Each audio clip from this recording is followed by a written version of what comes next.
their Liberation Day. But for now, it's time to join our colleagues with the news where you are. Thanks, Nina, and welcome to BBC London.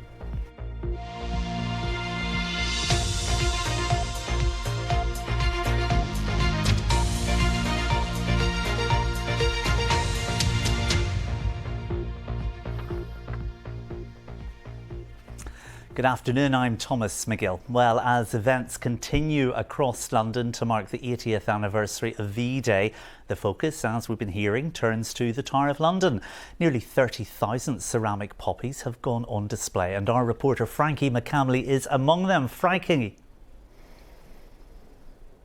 Oh, good afternoon, Thomas. Yes, if you're visiting the capital today or if you're a commuter on your way to work, then you are in luck if you are passing the Tower of London, because as you may be able to see behind me, those poppies from 2014 are back. Not all of them, but 30,000 of them, and they are making a splash. They are focusing on World War II and the time around the Blitz and the damage not only the Tower of London suffered, but also East London as a whole. And one of the designers involved is Tom Piper. Thanks so much for joining us from Stoke Newington. You've been heavily involved in this design. Just talk us through what we are looking at. It's spectacular.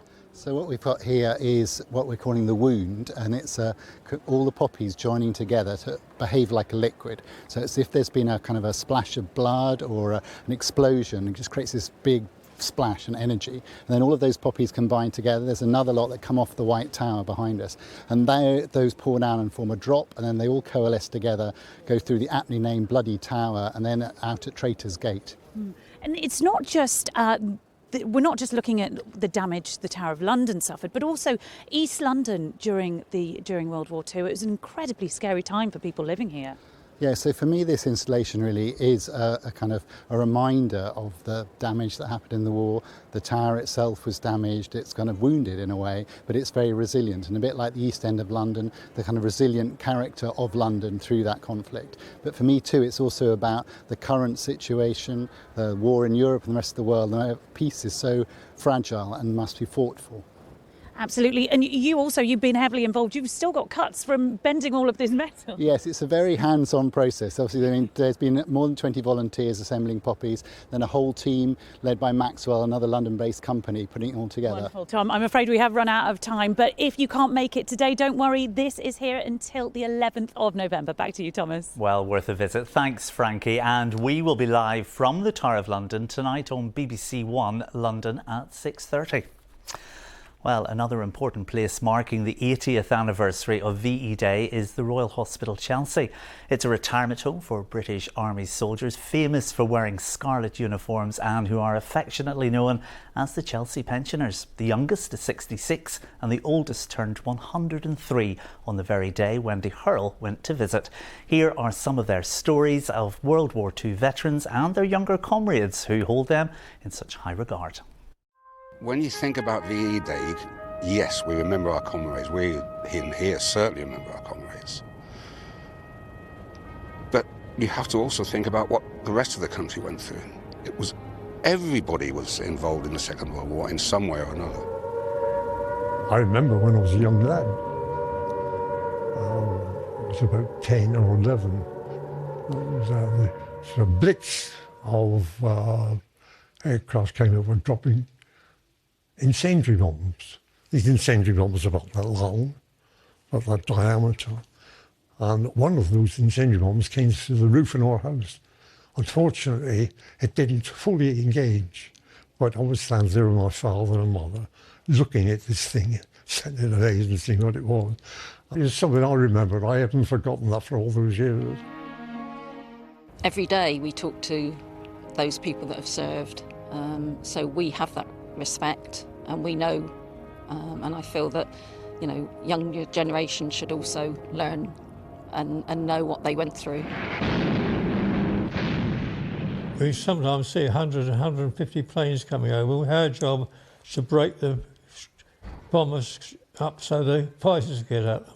And that we was at Western Supermare when it was being bombed, and I remember I helped bring out the dead bodies from the houses being blitzed. And you were in some, as you say, some very dangerous situations. I mean... Well, To be perfectly honest with you, when I joined the Special Forces, I didn't expect to come back alive. You've got to give them respect and admiration for what they did, and especially to the guys and gals who didn't come home. You know, they're the real heroes in all these celebrations, because we're celebrating their lives.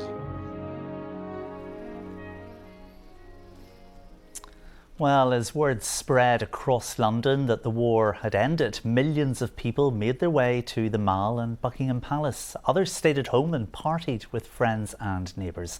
For these Londoners who were there, it was a jubilant time they'll never forget. Almost right up to the end, London and southern England had been under fire. London on VE Day was just one big party, and all those songs of Vera Lynn, you know, it was wonderful. London certainly had as much right as anywhere to celebrate victory. Everybody was so happy and glad that the war was eventually over. 5 years I was in the Air Force, 43 to 47. I was quite relieved, you know, I just wanted it all over and get home.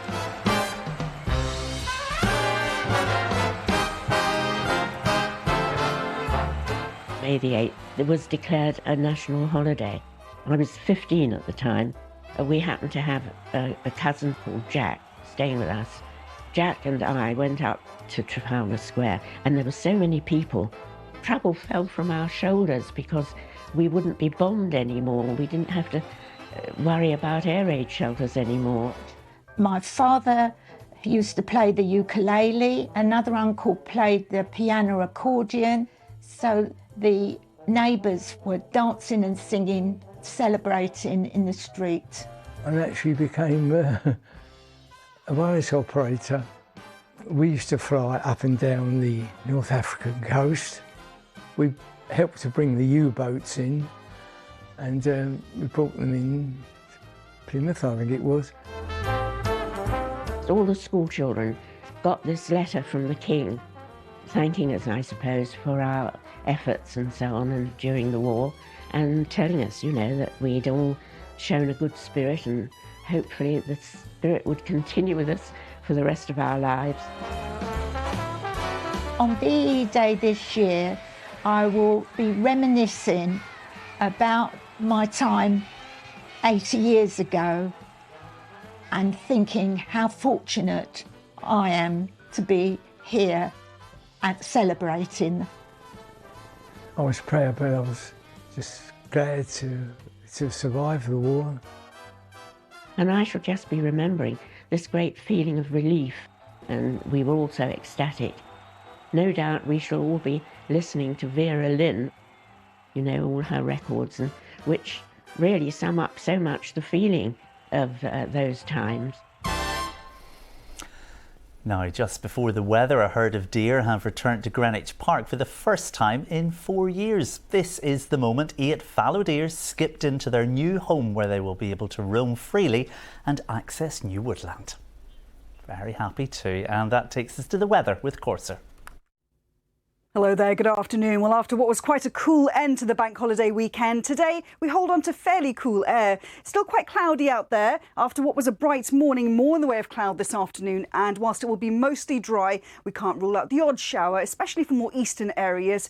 And temperatures this afternoon may just be a degree or two higher than yesterday, so reaching around the mid-teens, 15, maybe 16 Celsius.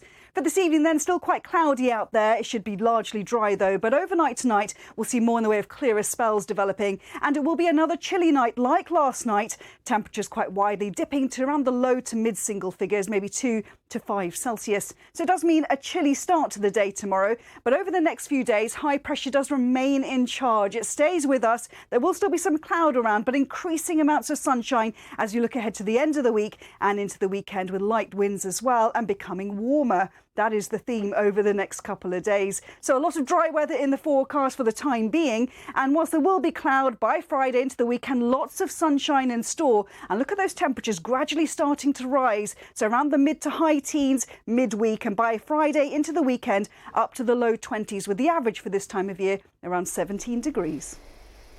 That's all from me. There's much more on all of our VE Day coverage on the BBC News app and on BBC Radio London. And Riz will be live at the Tower of London tonight at 6:30 for a very special programme to mark VE Day. That's it from me, but for now let's cross back to Nina for the rest of the BBC News at 1. Have a very good afternoon. Bye-bye.